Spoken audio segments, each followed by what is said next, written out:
I'm Amy Wilkinson. I've spent the last few years doing research on high impact entrepreneurs. I'm interested in the people that stay behind their ideas. The criteria is a founder who has scaled to 100 million in revenue over a 5-year horizon. Entrepreneurs don't want to benchmark against an industry standard, but they are pretty curious if other people are hitting the same snags or a solution that worked somewhere else might work for them. I think that we need to pattern ourselves after people who've done well. All of us can learn to be more entrepreneurial. So across all of the research, I narrowed down and figured out that there are what I'm calling 6 essential skills. The first one's called Find the Gap. It's the way that high scale or high impact entrepreneurs are spotting opportunities that other people don't see. The second one is Drive for Daylight. How do you manage speed and complexity like a race car driver? And what you do is you look for the horizon. You're always long horizon view. The third is Fly the OODA loop. So how do you observe, orient, decide, and act in a loop? It's fast cycle iteration to stay ahead of the competitor. The fourth is Fail wisely. How do you experiment and place small bets? You know that failure is going to be part of it, and you get smart about that. But you set a failure ratio and hone resilience. The fifth is network minds. So how do you bring brain power? How do you harness cognitive diversity? How do you get other minds to help you build and solve problems? And then the sixth is gift small goods. How do you unleash generosity in a networked economy? It's a pay it forward concept, really. How do you help others with small kindnesses and then in a transparent world that actually makes you more productive? There's a big component of believing that you will create something that's important and that then you can take the setbacks. There's no real certainty that they're going to be right. These people are always uncomfortable. They're always going to be slightly off balance, non-traditional or outside the norm. You really are a maverick, and it's hard to have enough confidence to pursue your own idea when the world doesn't understand it yet or doesn't value it yet. That's not easy. None of it is easy, but they believe that it's worth it, and they, I think, accept the fact that being uncomfortable is a good thing. It's a different way of thinking about your work and probably about your life. You must believe that what you're doing is going to matter not only to you, but it's going to matter to a whole lot of other people. I think entrepreneurship is just a story of life, right? It's people who will experiment and be brave. It takes a lot of courage, actually.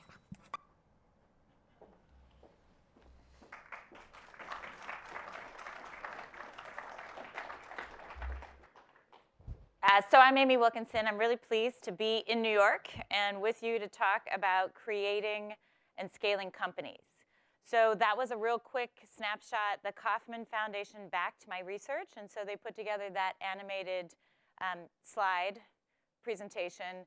I'll give you a tiny bit of background just so you know where I'm coming from, and then we'll spend the next 20 minutes, I guess, flying through 5 years of research on people that have started and scaled companies to over 100 million in annual revenue. Who in the room is an entrepreneur? Show of hands. Okay, who has scaled up over 1 million in revenue? How about 10 million? Okay, how about 50 million? Anybody at 100 million in annual revenue on a company? Okay. So the people that I spent a lot of time chasing down and then trying to pattern recognize what their skills are founders of companies like LinkedIn, Airbnb, Dropbox, a lot of the Silicon Valley tech companies, but also across sectors. So Chipotle as a fast casual restaurant company, Under Armour as a sports brand, JetBlue as an airline, Spanx as a retail company. Lots of different founders in different parts of the United States, many of them fueling up through the fast, rapid growth of technology. I actually think that every single company is a tech company now. So regardless of what industry you're in, you're basically growing and fueling and using technologies. So my personal background is that I did start and sell a company. I had spent a number of years in the White House doing trade and economics, we ran into a period of time when we were bailing out the big banks and the big auto companies, the too big to fail era. And I really thought that we were looking at the wrong thing and that we should be looking at creators of the next companies. So I rolled out, attached to Harvard University, did 5 years of research and 200 interviews with these creators that had scaled over 100 million in revenue, and then distilled the 6 skills they have in common. That's the code, right? The creator's code. So we'll go through real quick. What is a creator? This is not the entrepreneur's code or the founder's code. The idea is that every single person can be a creator. You could create inside of a large organization, create a new kind of initiative. You could create a nonprofit. You certainly could create and scale your own startup, but that the 6 skills apply regardless of where you would plug in. So I talked a little bit about the research. There are 10,000 pages of transcripts behind this book. The book is less than 300 pages long. I hope that it could take you 3 to 4 hours to read it. It's a fast read. The idea being that people will absorb and catch ideas only if they see it in a narrative form, and hopefully it's easy to relate to. So skill 1, find the gap. Who in the room has kids? Show of hands. OK, how many questions does a 5-year-old ask in a day? Anybody? You have to have guesses. 40, 300, a lot. The research actually shows 100. So a kindergartner is experiencing life with awe and amazement. They are running around asking approximately 100 questions a day from the time they get up to the time they go to sleep. As we age, people ask less and less questions. So the question really is why? Why does that happen? And by the time that you are approximately 40, you might be asking 3, 4, 5 questions a day. The big difference with people who will create and scale new ideas is that they keep asking questions, right? So they discover, they find gaps, they spot opportunities. And I think they do it in 3 different ways. So this is a picture of Bob Langer. He is, do folks in this room know Bob? Anybody? So, oh, great. OK, that's great. So he runs the largest biotechnology engineering lab in the world. He's based out of MIT.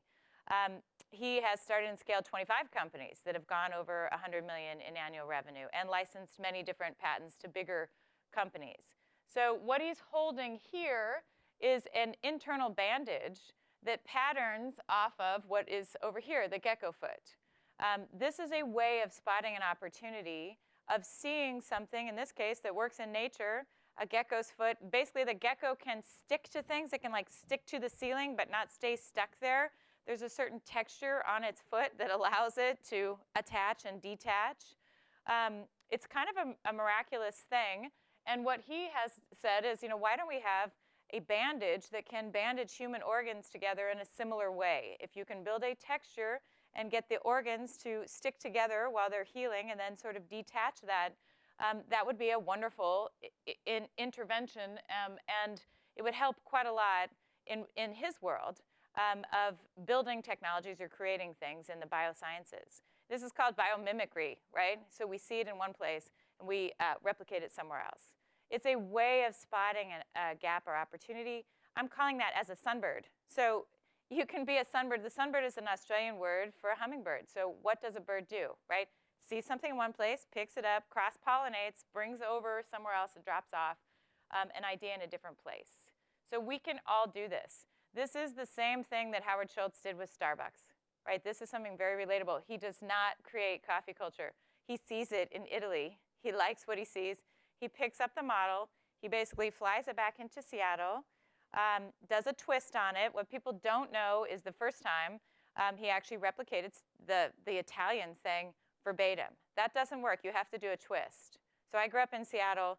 The first Starbucks things were very Italian looking. So opera music playing in the background, a stand-up bar, little tiny white porcelain cups, bow tie-clad waiters. It didn't work in Seattle. Seattle was the grunge scene at the time, very informal. So you have to do a twist on something that you see as a working concept. But you can definitely reapply things. It's one way of spotting a gap.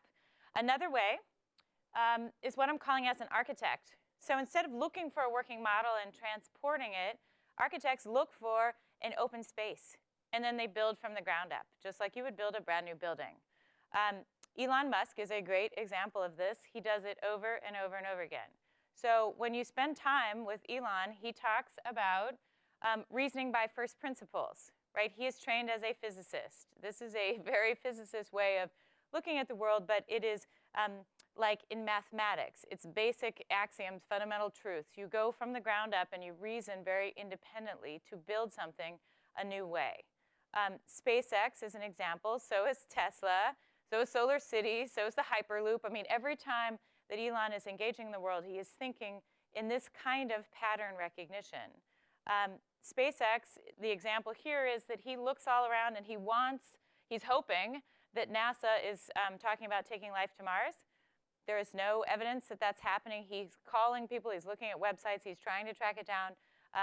That was not occurring. So he stood up a private company to build a rocket a different way.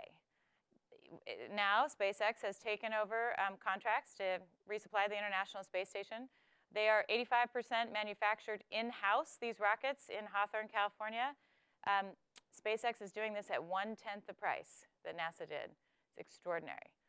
But it is building a rocket a different way. Another thing that he's trying to do is build a reusable rocket. I'm sure people have watched. This has not worked yet entirely. But it's a really interesting kind of logic. Every time we flew from New York to London, or I just flew in from LA to New York, if every time we got on a jet we threw it away, which is what we have done with space travel, it would be very expensive to travel.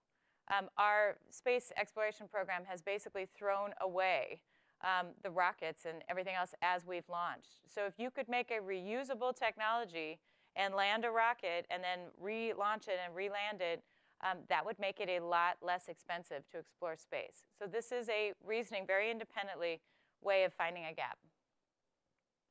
Third pattern is what I'm calling as an integrator. So integrators, they see a gap and then they bring things from different sides to close the gap. They integrate. So Chipotle founder Steve Ells is a great example. He's a classically trained chef here. He's out of the New York Culinary Academy. Complete disdain for fast food. But then what he sees is a model that he thinks is a much better model. He's in the Mission District in California, and he loves burritos. He's just eating burritos, hanging out. And he realizes that you could have cooking in a faster format. He creates fast casual. It is a casual restaurant style cooking right in front of you. Chipotle, this model is called cooking for the line. As the line gets longer, they cook more, but you see people chopping, slicing, dicing in an open restaurant style format. This is the same kind of integration as if you think before there were luxury vehicles and all-terrain vehicles, and they were different. You put that together, you get a luxury SUV. It's an entire category of car. Right? So it's just another thing. All of us can be out in the world asking lots of questions. What can we put together? What can we pick up and put down across? What can we build just from the ground up in terms of spotting a gap? Okay, skill 2, we're going to go really fast through these. It's called driving for daylight. And this is the idea that if you want to manage speed in a fast-changing world, you can think about being a race car driver. And the deal is you have to look for a long horizon view. It's not lines on the pavement or competitors next to you. You cannot be nostalgic and look in the rearview mirror. You have to be always orienting forward. So Airbnb is a great example. They launched and relaunched that company. It's the 7-year overnight success story, but they were always focused on what's to go. And when they started, nobody would fund them. Nobody thought it was an interesting thing it was actually creepy to have a stranger staying in your house, right? This is an enormous and a very successful technology-based company now because they were always focused forward. Skill 3 is called Fly the OODA loop. Stands for Observe, Orient, Decide, Act. It's originally a fighter pilot mantra. And the idea here is that you can learn faster. There was a man named John Boyd who pioneered the framework. You can learn faster than a competitor if you can observe, orient, decide, and act in a faster loop. So the PayPal team is a fabulous example. Peter Thiel, Max Levchin, Elon Musk. They move a model 6 times in 18 months and then they sell to eBay, who had also bought BillPoint and tried very much to take them out of the market. The more interesting part about the PayPal story is what comes next.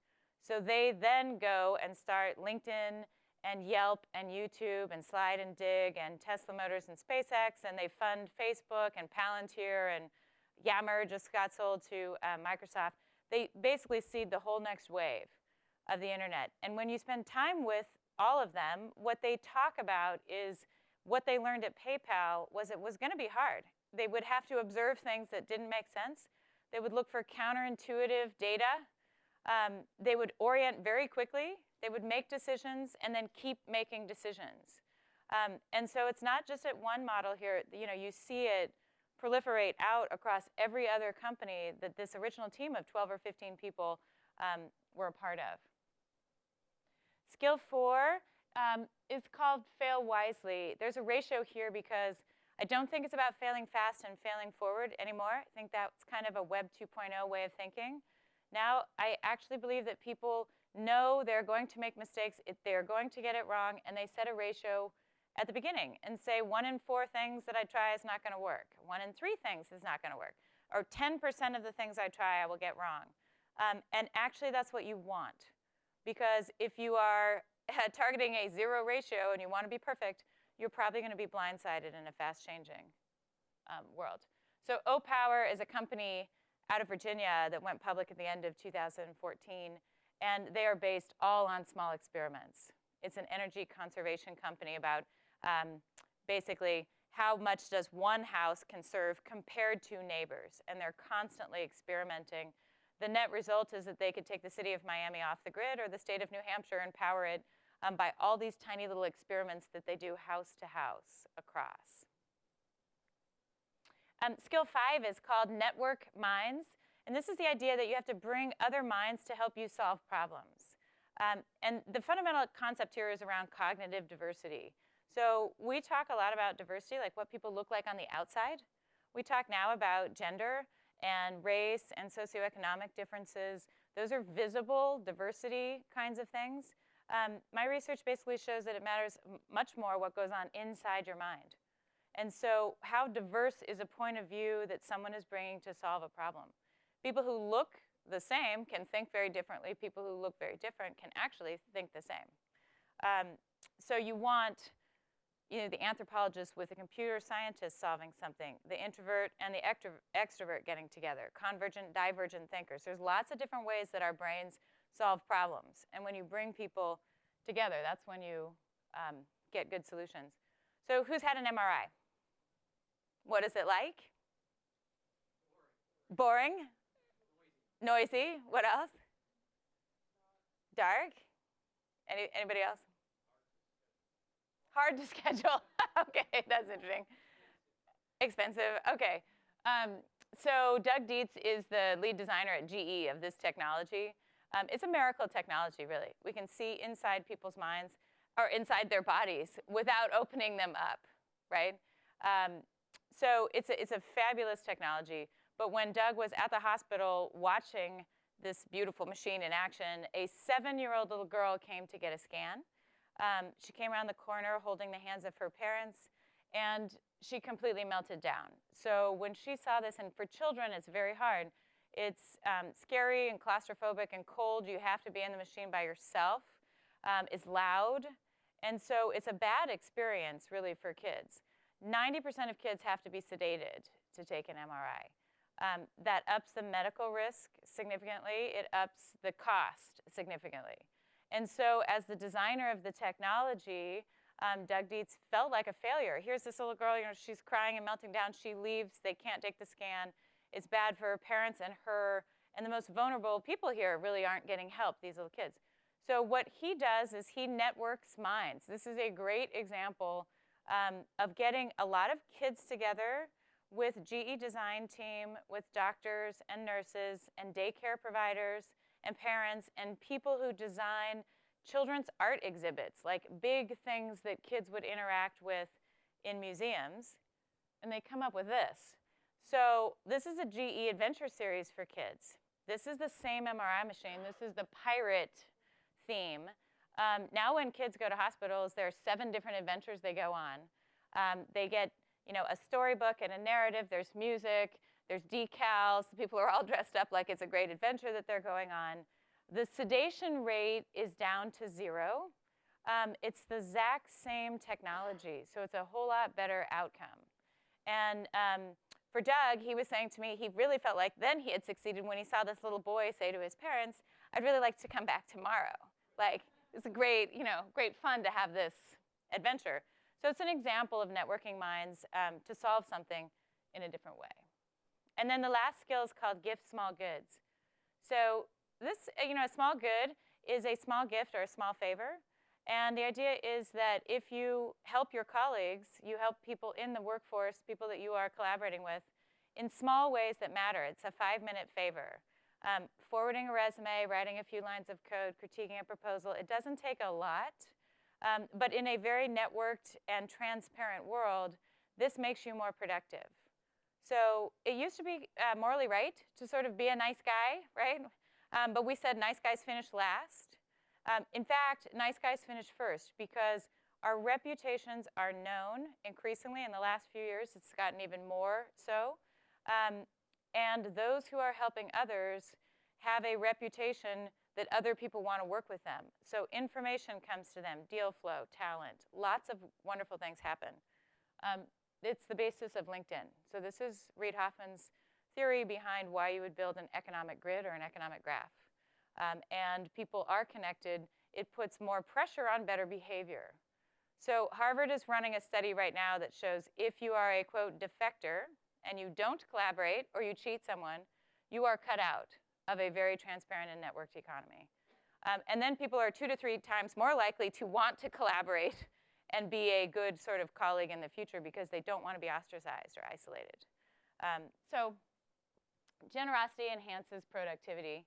And then that's the framework. You need all 6 of these skills to start and scale an initiative. And that's it. So I will be around. I'd love to chat.